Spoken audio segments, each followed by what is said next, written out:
On this week's podcast, it is my pleasure to introduce you to Aphrodite Nikolovsky, one of my favorite actresses.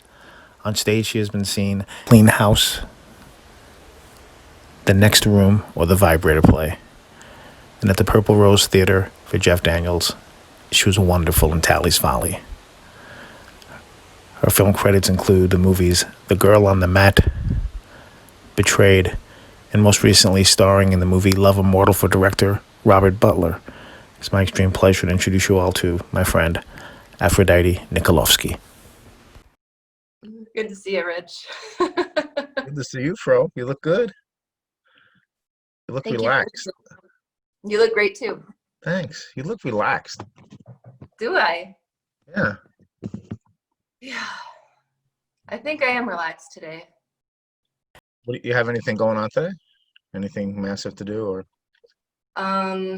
No, just some cleaning. I've been working on some mosaics. Oh, nice. I'm on unemployment right now, so I'm probably why I'm relaxed. Like every actor in the nation. Right. You know what I was going to say? You know, when I did your intro, and I'm new to this whole editing thing. Like, I never in my lifetime wanted to do any of this back stuff. So I said, I gave some of your credits, and I said the Clean House. And when I replayed it back, the did not come out. So it was Clean House. So I tried to add the word the for like 45 minutes, and I couldn't do it. So it's going to say Clean House on your intro. So Sarah Rule, if you're watching, I'm very sorry, but I tried. At the 45 minutes of trying to put in the word the instead of doing the whole intro over, I was just said, okay, I'm done. It's Clean House for today. But we all know the play is The Clean House. So that drove me insane. Can I interject for a second? Yes. I'm going to sound crazy. I had a dream about the Clean House last night. Are you serious? Yeah. What was the dream? Can you say? No, I mean, I can't really remember what it was about, but I remember the Clean House, and I was trying to explain what it was. And I said, yeah, I played her. I played you did. Wow, that's weird, right? Yeah, that's really weird. I must have sent you my frustration. I mean, it was your dreams. That's really strange. That like, I not... think somebody else was putting it on, and I said, oh, yeah, I was in that play. Yeah, you are. So let me ask you a question, because I don't even know. Where were you from? Like, where did I grow up? Or Yeah. You grew up, but you were born here? Yeah, I was born in Omaha, Nebraska. Are you serious? Serious. Wow, I think you, just Johnny like, Carson. Who else? Brando and Johnny Carson. Beatty. Johnny Carson. Yeah, Shirley MacLaine, Warren Beatty, the Fondas. Really? Yeah. Look at you. Yeah. You're a Midwest gal. Not that this means anything, but hey. I had no idea. Common. This is the earliest podcast we've ever done, by the way. Oh, it is? Well, two actors up by 10 a.m. is pretty amazing. Cheers. Cheers to you. Let me get a sip of coffee here. Coffee. When did you know you wanted to be an actor? Oh boy. Is it something you saw, like a movie you saw when you were a kid, or was there a moment? I always ask everybody this. Was there like an aha moment? For me, it was Godfather 2. Like, because I was doing stand-up comedy, and I never saw Godfather 1, but one night on HBO or something, Godfather 2 came out, and I was like, something clicked. I was like, wow, guys like me, more character kind of guys can make movies. Like, I never put it together for some weird reason. Yeah. And I was like 15 or 16. I mean, I had to be around 17 at the time, and I was a late bloomer with that. But I already was doing stand-up a year, and that's what kicked me in. What kicked you in? I don't know. That's a good question. I kind of grew up around it with my grandfather, but that wasn't really the reason. Your grandfather was an actor? Yeah, he's a very well-known actor in Macedonia. Yeah. What was his name? His name was Todor Nikolovsky. Nikolovsky. Same last name, and it's like Theodore in Macedonia. Wow. But I mean, he was a pioneer of theater and film out there, and yeah, there's a statue that they put up in his. It's a statue of one of the characters he played, famous character. Wow, that's amazing. Yeah, and it's in front of the National Theater in Is that your Skokie. mom? Is that your mom's or dad's dad? My dad, yeah. Your dad, yeah. Because we met. How old were you when yeah, you were young. Yeah, I think I was 27-ish, Yeah. right? I know it was way before you went to New York, of course. I know that. It was before I went to New York, but it was after I'd graduated with a master's, correct? Yes. Yeah, so I was on a different trajectory altogether. Yeah. What was your? Yeah. Well, this is all coming back to me now. So yes, what was your master's in? It's in toxicology. That's right. So how And does one go from that to acting? That's a jump. yeah, it was coming out of a straight 7 years at the University of Michigan, and I had a bachelor's in English and cellular and molecular biology.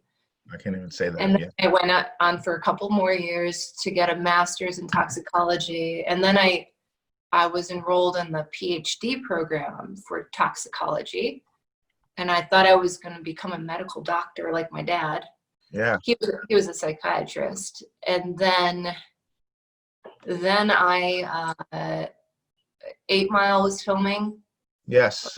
auditioning, and I had a friend who told me that and said, I know you're interested in trying. I was interested in trying acting. I didn't know if I was like into it or not, but I You wanted to.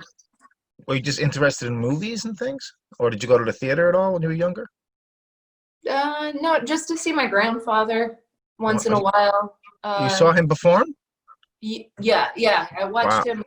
Oop, Oops. that's okay. Are you still there? Yes, Okay. ma'am. Sorry, I got a phone That's call. that's okay. It was It's my okay. mom. She knows we're going to talk about her in a second. But Wow. yeah, so How was that experience seeing your grandpa like on stage? it was a recording of that character that I told you that they made the monument of. It was of that play, and it was a televised version of that play, and I sat and watched them film it from the front row of the theater for television. And I remember like over 10 takes of one line. Uh, That's what I remember. And yeah, that's like the most prominent memory I have of I seeing wonder him. I wonder if you can get that anywhere to see it. That would be amazing. It's got to be somewhere. Oh, it's still there. I have it. Oh, I'd love to see that. Oh my gosh. Randy Godwin got it for me. He got not all of his movies, but a good chunk of his movies for me. So I have them on DVD. Oh my gosh, that's impressive. That's great. Yeah. So, Wow. I mean, you kind of think because it came out of the blue, and I knew that, like, I even tried acting in elementary school just because we had to do the school play. Yeah, sure. I had no aspirations for the lead role, but I remember doing the golden touch of King Midas, Yeah. playing the daughter, and it came so easy to me. Like it Yeah. felt natural. There was no I didn't say I was going to be an actor then. I'm just saying like it didn't feel like work to me. Of all the students I've taught, you have the most natural ability. I've always said that. The natural. Just these things, emotions came easy to you. Like you had no problem emoting. And you're so smart. So breaking down characters and breaking down plays was always it seemed effortless. Yeah, I think yeah, and that's like the thing though. The more I learned, the less I knew. Like the less intuitive I became at one point because I started to get bogged down in the work or Yeah. the research. So that's kind of where I'm like kind of what I'm coming out of at the moment, I think, is like trying to and I know the answer is to forget the work, right? To forget Sure. the homework and then just Right. do the play or do the film. Yeah. But I think that's the thing. Like that I do have it. It's easy for me to feel things and it's easy for me to get there. Yeah, it is. But I think there's also work in the moment because every moment's so specific, you know? Yes. So it's not just getting angry, it's the situation, but then it's like figuring out the situation, researching the character, figuring out your backstory, and then forgetting it, and then coming Right. back. You know, I think that's the biggest learning curve I've hit, I think. It's hard. It's hard because then you have to work moment to moment with all that information inside your head. Mhm. You know, to let all Yes. that go. It's hard. It's hard. So, so did you get in 8 Mile at all? Did I what? No, Well, I mean, I never auditioned. you never auditioned. My friend was like, they're auditioning on this day, and I said, oh, I'm not ready for that. So the next week I auditioned for a stupid indie film like that didn't pay anything. Like, I don't know why I did that. Like, Probably just fearful, right? Just a little nervous. I just didn't think, like, why would I be ready for something I've never done before? Hmm. Right? Yeah, I could see that. I think that's, and I'm not gonna blame my parents, but they always said that. Like, if you haven't been doing it since you were a child, you shouldn't feel like you're an expert. Or no, Right. you should never feel like an expert, but I've never felt like I almost never feel like I should be here almost, you know, like Well, that's the it's thing about acting, right? It's an art, so we never are experts, really. We never get there. We continue to try to get there. And people Mhm. who are not in that field don't see it that way. For them, it's black and white. It's like, I've been a psychiatrist 6 months. I'm not ready to have 50 clients, because I'm not Yeah, ready that's yet. right. But Yeah. so it's a little different. We never get there, and that's part of the frustration, I think, and also the love of it. Like when the hell? It's like when you're on stage and you can have a great performance one night, and the next night you're like, "What just happened? What the hell was that? What the hell was that?" Right? So I you, was so you, thinking about stage the other day and how exhausting it is. oh yeah, Like I mean, I've done so many plays and the amount of work that goes, of energy that you expend in one show, yep. especially like a two-hander or a three-hander is ridiculous. Yeah. Like you feel like you're training going in for a marathon. It's almost like you have to. Well, people think we just get there at 7:30 and then do the show, but Yeah. when the day you have a show, to me, as soon as I wake up, I know something's different about today. I have a show today, and everything just revolves around those 2 hours or 2.5 hours. Yeah, absolutely. Yeah, it's yeah, my whole day was pretty much anticipation of a show. Absolutely. So let me ask you a question. So you're at U of M. I remember that, and then Mhm.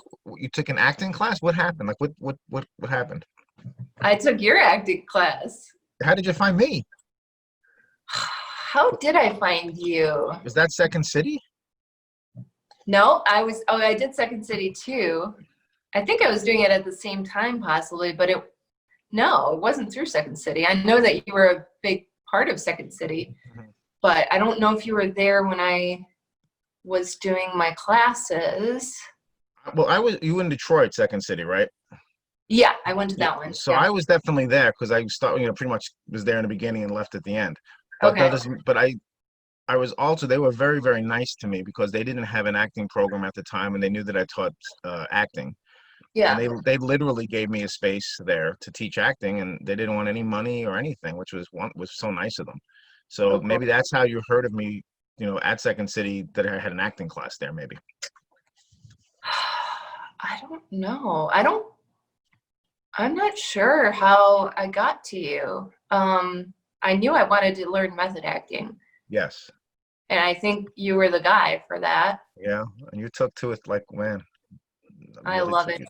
I You love took to it. You took to it so wonderfully. Yeah, I don't think there's any other way for Right. me. Either you're in or you're out. Right. There's no half. You can't half-ass it. You can't have asset. And but that definitely is part of like the finding that balance between the work and the performance, Right. you What was know, What was your first play?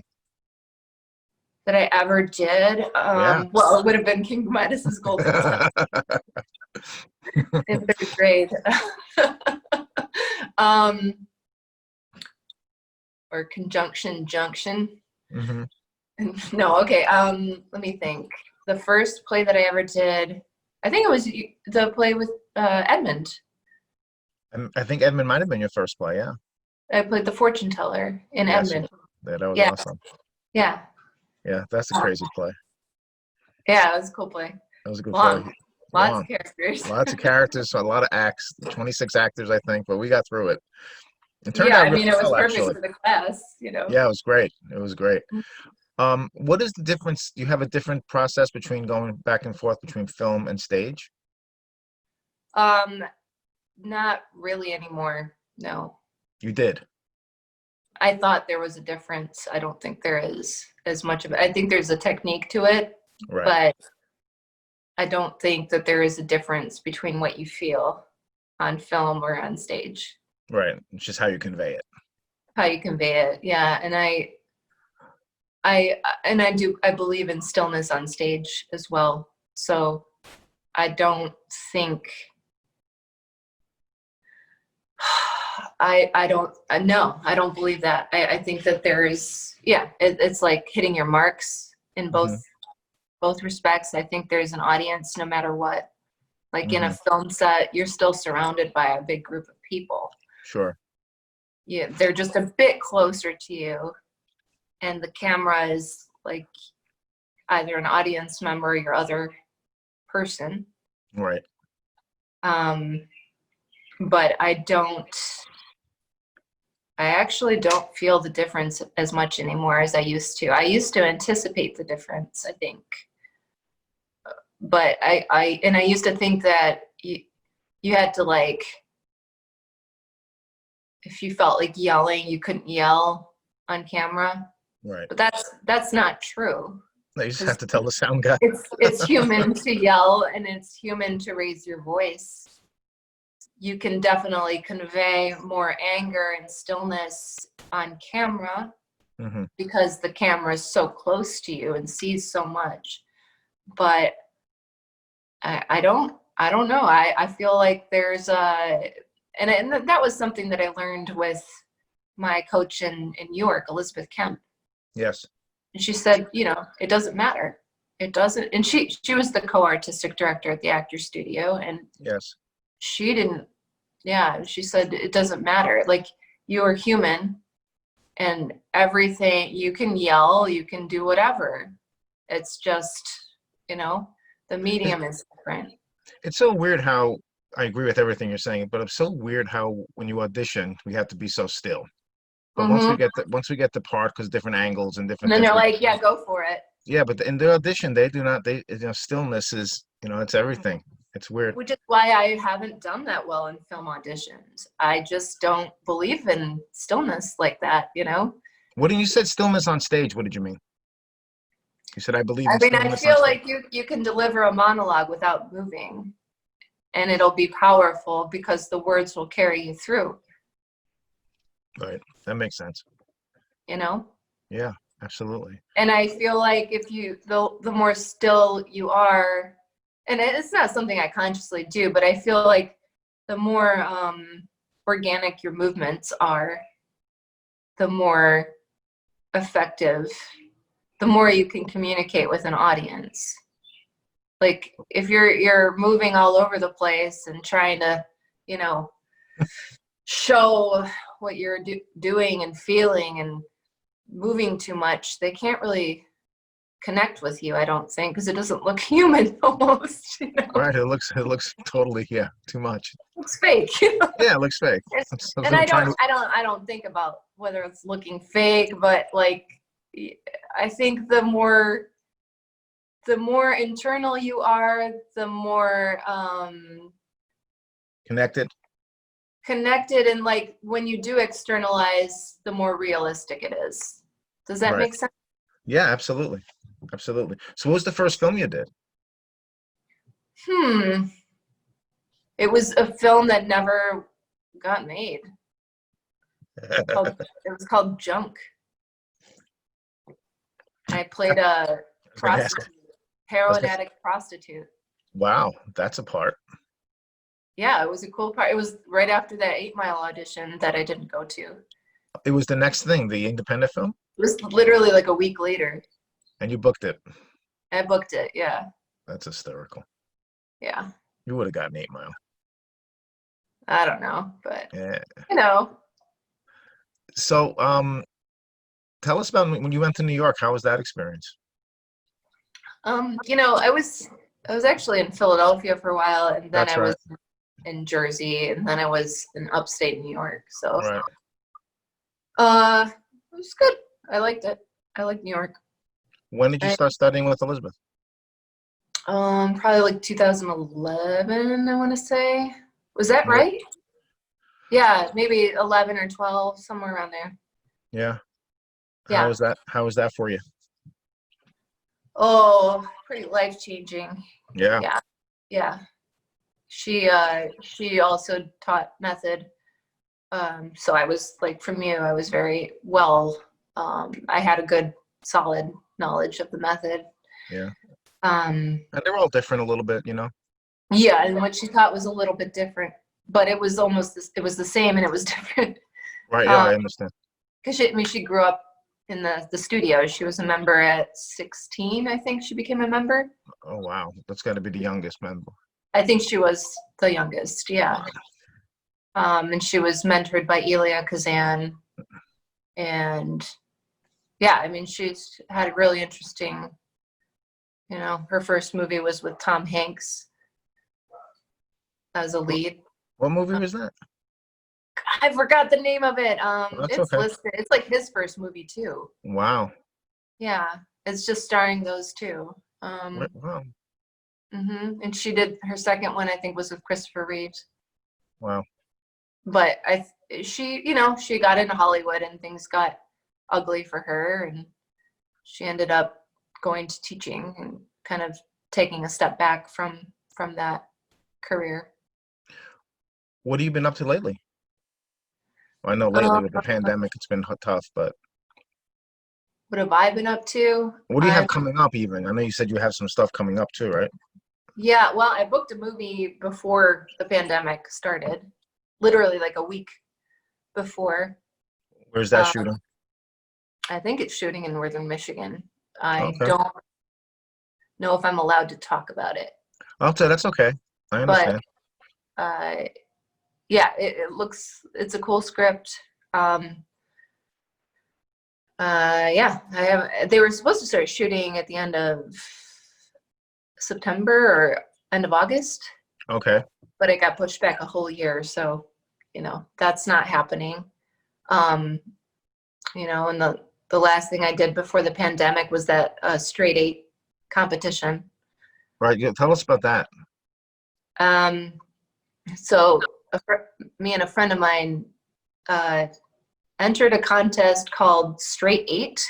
It's based in the UK, and the premise of the competition is to shoot 3 straight minutes of Super 8 film.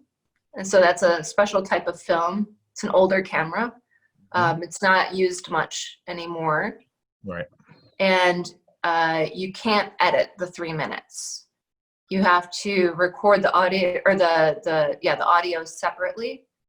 And then you send both files, the film and the audio file, separately to the competition. They put it together.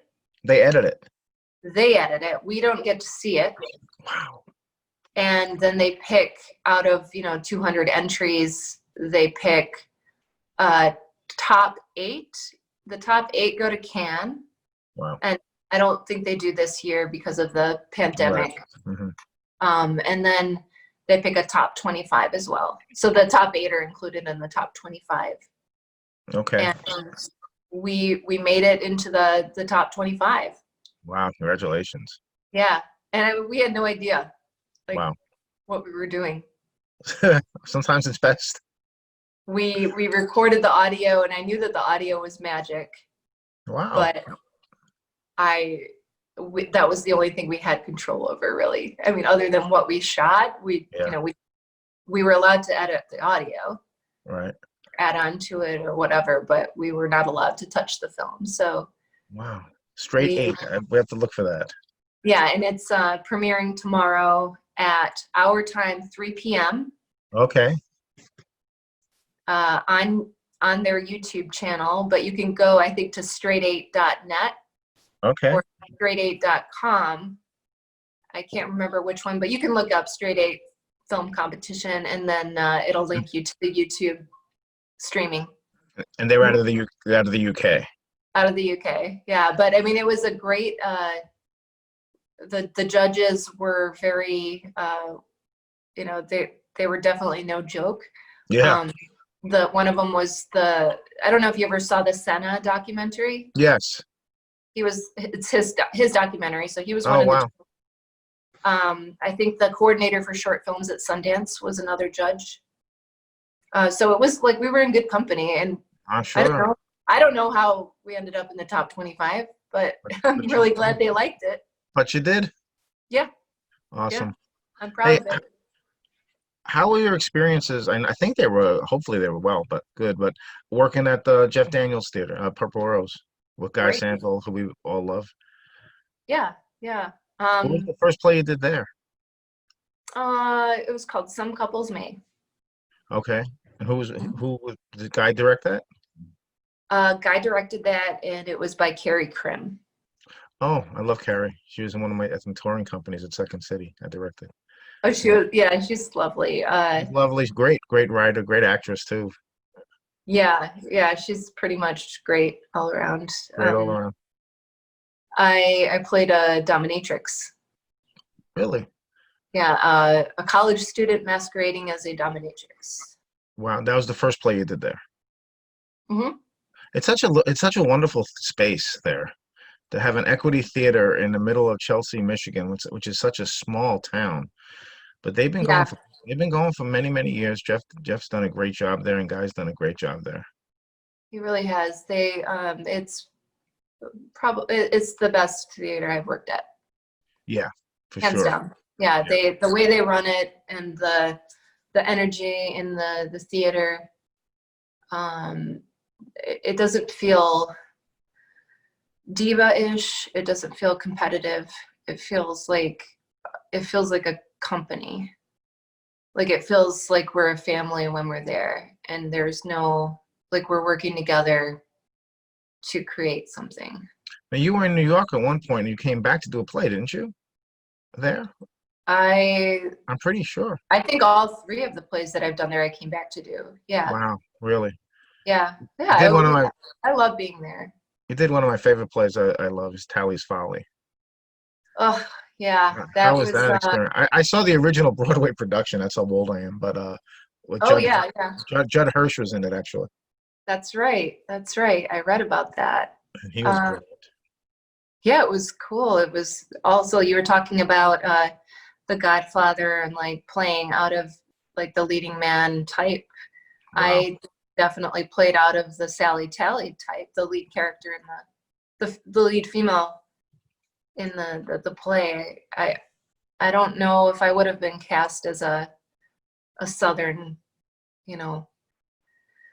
Southern spinster or what, right. girl who hasn't been married at the age of, it's a 30-something-year-old girl who hasn't been married from the South. I don't know if I would fit that mold necessarily, but I did my work, and I think it worked pretty well. And I was reading some of the reviews yesterday. It was nice reviews. Very nice. Yeah. I don't know how it came across. I loved the play. I loved everything of it. But I was talking to Jim Porterfield. Yes. And he was impressed with it because, and I don't know what he saw, but he said when I walked out, it didn't look like me anymore.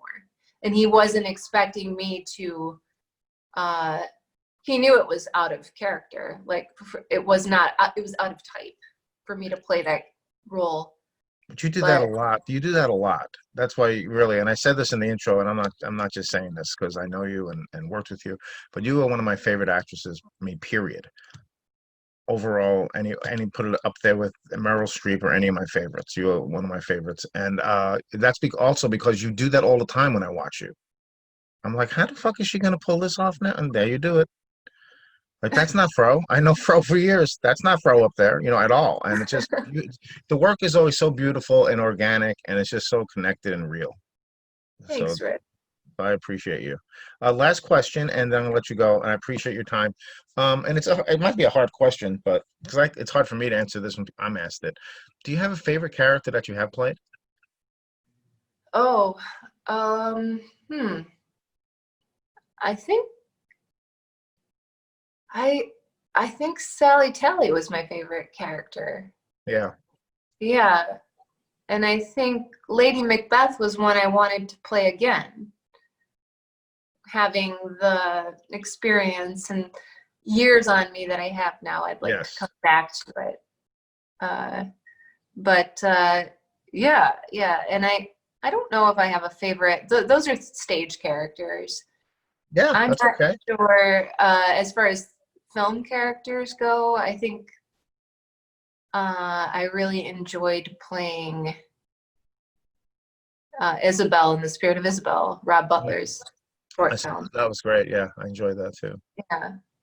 Listen, I don't want to take up any more of your Thursday, but I really I could do this forever. This is fun. I miss you. I miss you too. And thank you so much. And keep up the good work. And we're definitely gonna I want a straight 8 on YouTube. I'm gonna Great. check that out tomorrow, 3 p.m. Eastern time. Yeah, and check out my IMDb page. Absolutely. I have no pictures. We have to fix that. Oh my I know. goodness. I'm gonna You work guys, with I was slacking. It's okay. It happens to all of us. it's been a really weird time the last couple of months, so yeah, not a problem. We'll hook But you up. if you want to check out the projects I have coming out, I've got a few coming out. Yeah, absolutely. You always do. We got some Detroit-based projects coming out, and Yeah, a that's few good. films that are, becoming Everywhere. yeah, they're going on streaming platforms soon. Yeah. Yeah, you got a lot going on. All right. Thanks again. Thanks for having me, Rich. All right. Bye. Okay, bye-bye.